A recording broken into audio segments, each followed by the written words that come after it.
এটা আমার বাগানের একটা পেয়ারা গাছ, হাইট 10 ফুটের আশেপাশে। এই বছর প্রচুর পরিমাণে পেয়ারা হয়েছিল। আর সব থেকে ইন্টারেস্টিং ব্যাপার, পেয়ারা গাছটা আমি লাগাইনি, পেয়ারা গাছটা একা একা হয়েছিল।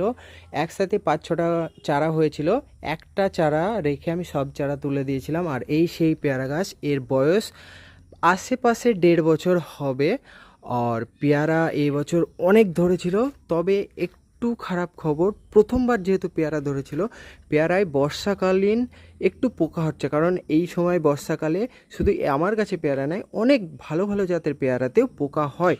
তো শীতকালে যে পেয়ারাটা হবে সেই পেয়ারাটাই দেখব পোকা হচ্ছে নাকি ভালো। যদি পোকা হয় তাহলে গাছটা আমি এখান থেকে কেটেও ভালো কোনো জাতের পেয়ারা গ্রাফটিং করে দেবো।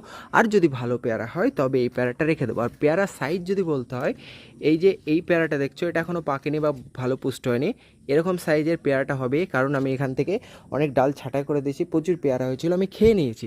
এই যে পেয়ারাটা দেখতে পাচ্ছ, এর থেকে কিছুটা বড় হবে, তারপরে পেয়ারাটা পেকে যাচ্ছে। কিছু পেয়ারায় পোকা হচ্ছে, কিছু পেয়ারায় পোকা হচ্ছে না।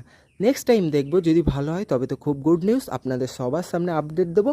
এই ছিল আমার একটা পেয়ারা গাছের আপডেট। খেতে মোটামুটি, খুব একটা ভালো বলবো না, বীজ হালকা শক্ত। তো দেখা যাক পরের বছর কি হয়। পরের বছরের জন্য অপেক্ষা করুন। ভালো লাগলে ভিডিওটি লাইক করুন, ভালো কমেন্ট করে এই চ্যানেলটিকে সাবস্ক্রাইব করে দিন। ধন্যবাদ।